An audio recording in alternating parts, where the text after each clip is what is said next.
Your wife and kids are out at a birthday party, and you have a long list of house jobs to do. But instead, you, like me, open up Steam and search the backlog for a game to play. And if you're like me, you've never played Final Fantasy XIV. And you might be wondering how much fun this could be for a busy parent trying to juggle life, work, and family. Join me as I spend 15 hours in A Realm Reborn. Developed by Square Enix, Final Fantasy XIV originally released in September 2010. For those who don't know, when the game launched, it was quickly pulled down for being broken and almost unplayable. The new game was released in August 2013 to much more positive reviews, and has been going from strength to strength ever since. I've never played any Final Fantasy game before. The closest I've come is Kingdom Hearts.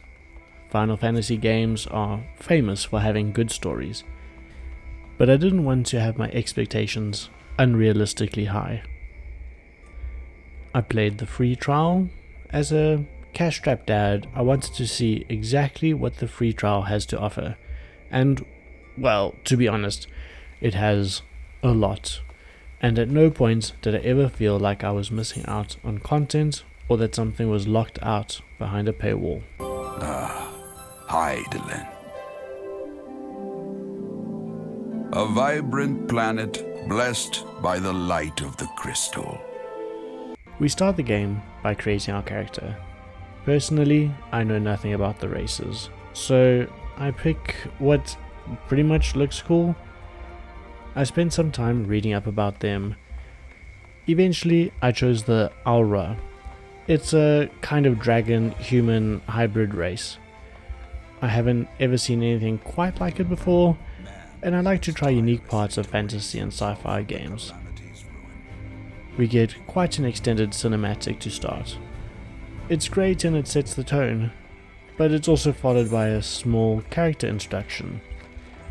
It takes quite a long time, and personally I prefer to get stuck into a game sooner rather than later.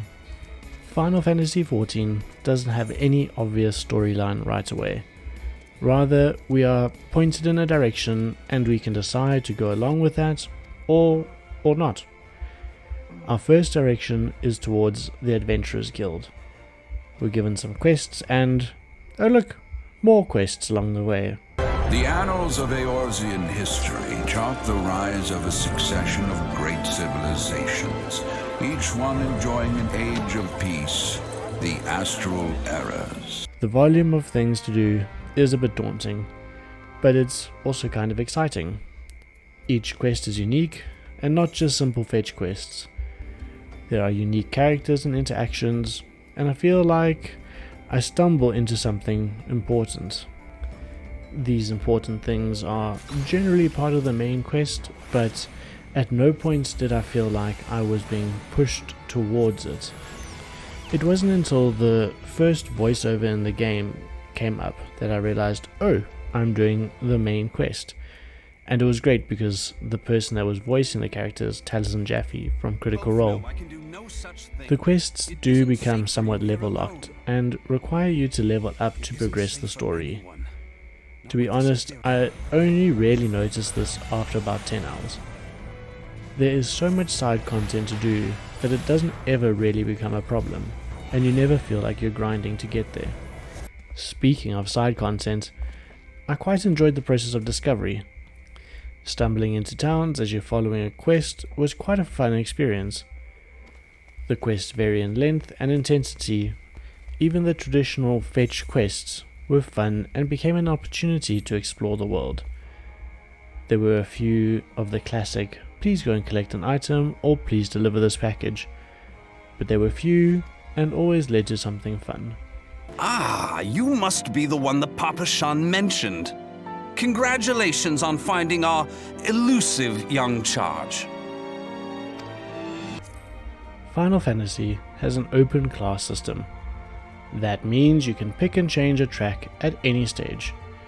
It's really fun and it alleviates a lot of pressure because you never feel like you're grinding to level up or continue to the next stage of a quest line. Whilst the quests can stall and get level locked, there's enough to do and explore that it never feels like a chore. The skills are easy, but really satisfying to use. Combat isn't complicated, but it progresses with new skills and spells frequently enough to make it interesting. Floating from quest to quest is enjoyable, and it plays into the adventurer fantasy established at the start of the game.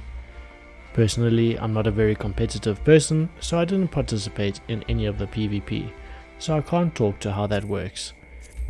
One huge aspect is the soundtrack. It is gorgeous. I would often just sit and appreciate the ambient sounds and music that played. Whilst roaming around, you can get lost in just listening to the soundtrack. For the first 5 hours, I would walk to each town, and even though I'd unlocked the fast travel, I just found because the soundtrack was so great, it was actually quite meditative and enjoyable. I had the main theme and combat music stuck in my head constantly, and it was glorious. Oh. Never did it occur to me that it might be you. Bring it forth! Final Fantasy XIV is really easy to pick up. The first skills are simple enough to understand, and you can play it and get quite a lot done in 30 to 60 minute sessions. I would play my mornings before work, so I didn't really get to play with larger groups, but when I did, it was a lot of fun. I wouldn't say playing often is necessary. If you can only pick up the game on weekends, it's easy to get back into. The quests are simple enough to remember exactly what's needed to be done and pick up where you left off. There's also this great feature where you can log out in a specific area called a sanctuary. You'll gain some passive experience whilst you're logged off. It's a really great feature when life gets busy and you can't log in frequently. It's not always possible to end up your session in a sanctuary, but where possible, it is helpful. Merchants send an adventurer to speak for them. It appears the Uldans place great faith in you.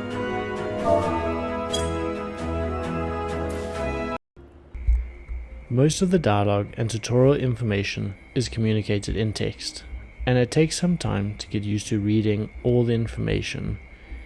If you're distracted easily by kids, this is going to be quite a challenge.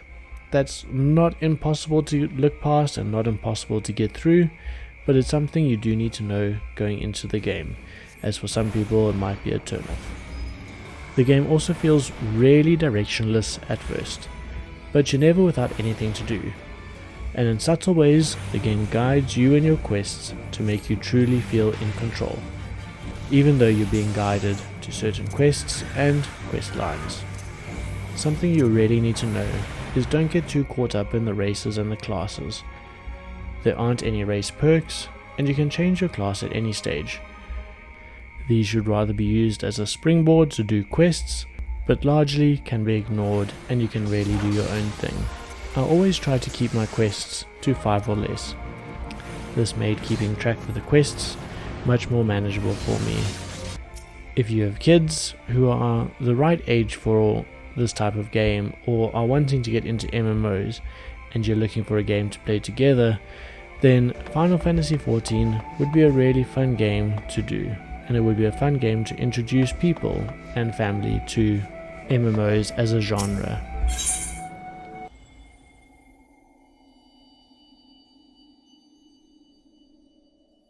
Hear, feel, think.